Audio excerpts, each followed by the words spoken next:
We have got to break the stigma. We've got to break the stigma. I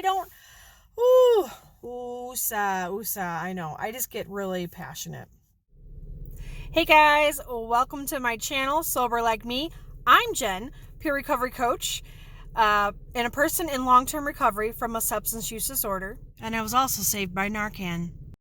This could be good for me. Lately I was feeling like I need a purpose. Normally I start these videos with, if you're a person that's such and such, this might not be the video for you. But today is the opposite. If you're a person who feels like Narcan is a horrible idea and feels that Narcan makes people in active addiction use more, or it enables them to use, you are going to want to stick around and listen to what I have to say. And for those of you that don't know, Narcan is not a new drug. It's been around for quite some time. It wasn't developed specifically for addicts or people who struggle with substance use disorder. That's a common misconception. Narcan has only become readily available recently. Can you imagine all the amazing people we would have saved? I understand that some people can argue that Narcan is only giving people the opportunity to keep using. Well, that's certainly not true for me. And it's certainly not true with the other coaches that I work with at my job. Who are any of us to say that someone doesn't deserve to live? That someone doesn't deserve a second chance? What are our values saying about us? Do you wonder that sometimes? Because I know I wonder. I mean, if our children see that we are not giving people a chance and letting people die, I don't know. I think it's wrong. I think it's wrong to let people just die because you don't like what they're doing with their life. If no one had helped me with Narcan the couple times that I did overdose, I wouldn't be here. I wouldn't be here to redeem myself and to go on to help other people and dedicate my life to doing so. I don't consider myself a hero. I don't consider myself anything but a human being. I don't know everything, and that I don't have the answers. But if I can enable one person to take a breath, because that's really what Narcan does, right? Narcan enables you to take a breath. I guess what I don't understand, and maybe you guys can help me out here. We know that type 2 diabetes is from having a poor diet, eating a diet that has too much sugar. And we also know that that causes heart disease, right? So should we not save people that have heart disease or diabetes? Should we not give them insulin? Should we not offer bypasses for them and things of that nature? Or are we only discriminating against people who use drugs? I don't get it. And if you think that by not giving somebody Narcan, that's going to teach them not to use drugs, I don't understand that logic, you know? And if you think that you can control somebody and that'll make them stop using, that's another huge misconception. And I would urge you to go to Al-Anon and understand that the only person that can change what they're doing is the person using. You can't force them. You can't tough love them. You can't create their rock bottom. In most cases, that person has to decide for themselves. And in many cases, I'll say this, the brain disease that goes along with using makes it very difficult for the person using to see reality. And that's why there's all these programs. I just don't understand I don't get it. I don't understand how you know, maybe it's because of my background in healthcare, and that's, you know, we would treat and help anybody. I would never discriminate against somebody that I thought was doing something to harm themselves. I would still help them. I don't get the mentality, and I'm sorry, but I think it's ridiculous to say that, oh, you know what, we're just not going to help them. You know, don't give them clean syringes. Don't give them Narcan to breathe again.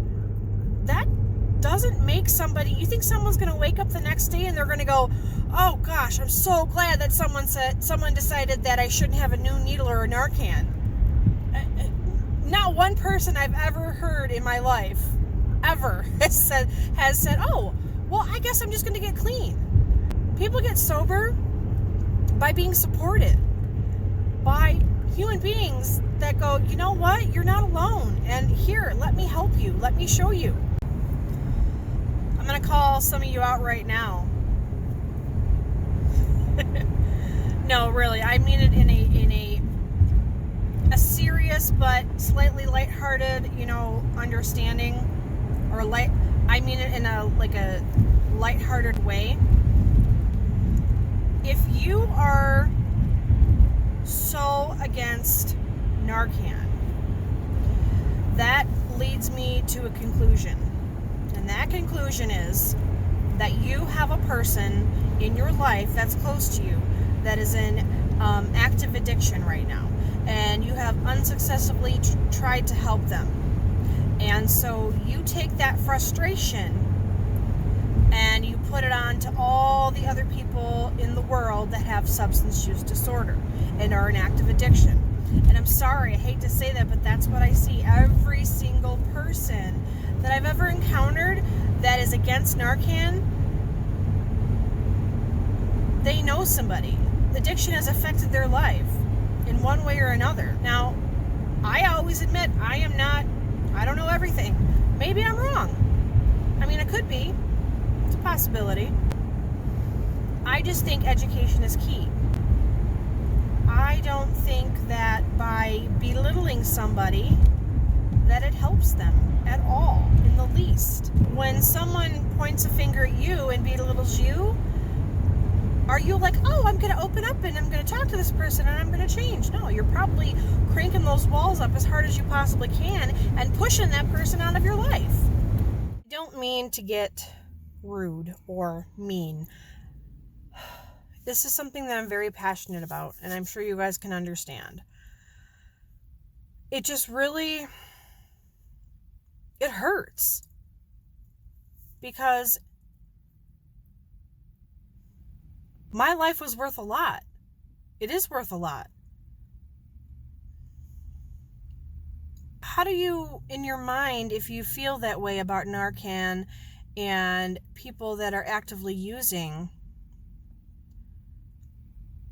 are they all junkies? Because addiction hits all walks of life. I mean, I went to support groups just for healthcare providers. Doctors, nurses, therapists, massage therapists, they all had substance use issues, within the group. And it was common, up to about 20 to 30% of all the population of healthcare providers were in some sort of active addiction or have had some history with substance misuse. Addiction knows no boundaries, no demographics. It doesn't know a color, an age, a socioeconomic status. It doesn't know any of that. It hits everyone and everything. So how can we determine as other human beings that one person's life isn't worth a second chance, isn't worth a second look? These people are mothers and fathers, brothers, sisters, aunts, uncles, cousins. I work in an entire company where the prerequisite to work as a peer recovery coach, you have to have a history of substance use disorder, or else you can't be a coach. You can't get certified as a coach either. all of the wonderful, wonderful, and let me tell you something. The workplace I'm at now, I work with the most loving, caring, understanding, charismatic people. Out of all the jobs that I've had a lot of jobs, out of all the places I've worked, even as a nurse, okay, even as a healthcare provider, out of all those places that I've worked, my current workplace has the most amazing people, willing, amazing people to do whatever it takes. I mean, we have more than dozens and dozens of coaches, which means all those people that I work with are people that are in long-term recovery, which means that a good 50% of them have been helped by Narcan, and now they're healthy and happy and living full lives and helping others. So it doesn't make sense to me. It just doesn't make sense to me that you wouldn't want to save somebody. You don't know what tomorrow brings for them. Maybe it's not even your right to know.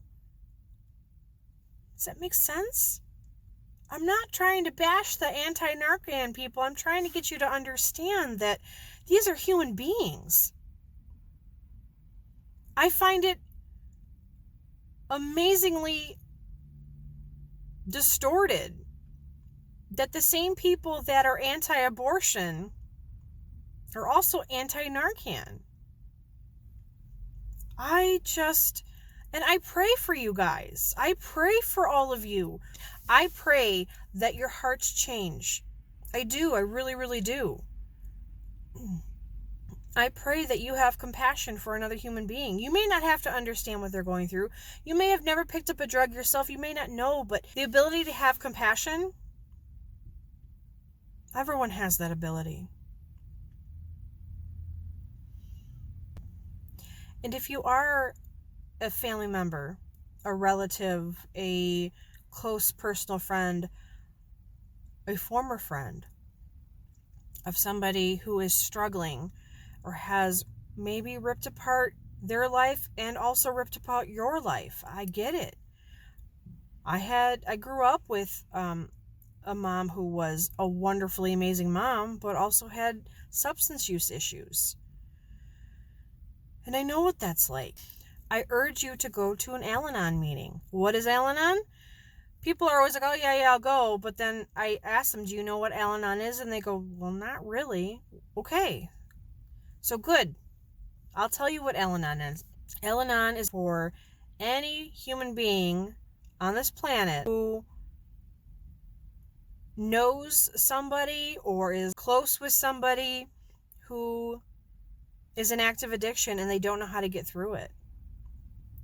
And one of the things you're going to learn in Al-Anon is that you can't, there is nothing you can do. There's no magic potion. There's no right thing to say. There's no wrong, well, there's plenty of wrong things to say, but nothing you can say, nothing that you do is going to make a person in active addiction change their mind. And it's not about you. It's not about you. And I feel like some people think that it is about them. Or, well, if they loved me, they wouldn't use.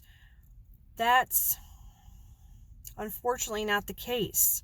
Most often our brains are firing differently than they were. They have different neurons that have attached different places. The pleasure centers in the brain have adjusted for the drug use. And so they're not thinking in their right mind. So if you need support, go to an Al-Anon meeting. I'm telling you. As a person in long-term recovery, I had to go to NA meetings and then I would hop on over to the Al-Anon meeting because I had a mom who was in addiction. We have got to break the stigma. We've got to break the stigma. I know. I just get really passionate. It's not my job to change somebody. It's my job to educate and to offer support.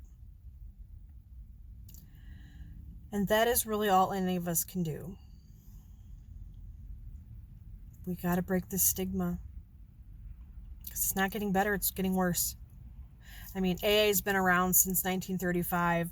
You know, there's been all sorts of ways or theories on how to get people to stop. And we're in the midst of a crisis because, number one, as family, we don't know how to handle this, or we're handling it inappropriately. And number two, we are still coming off that cycle from the 1990s and early 2000s of, we were giving people, pain pills like crazy. And also, as somebody who was trained as a nurse at the time, where they considered pain the fifth vital sign. So we're still dealing with the repercussions from that. But getting so angry at somebody and pushing them out of your life, boundaries are important, I understand. But to not give them Narcan because you think of them as a loser junkie, I don't know. It doesn't work for anybody that I know. And my mom, she passed away because Narcan wasn't available. She might still be alive today. And I know what you're thinking. Well, I guess the junkie doesn't deserve to live. Well, I was a junkie. And my mom, a junkie, was a wonderful human being. And she worked as a mental health worker. She was working on her master's in psychology. And she dedicated her whole life to helping people. The world lost an angel the day she died.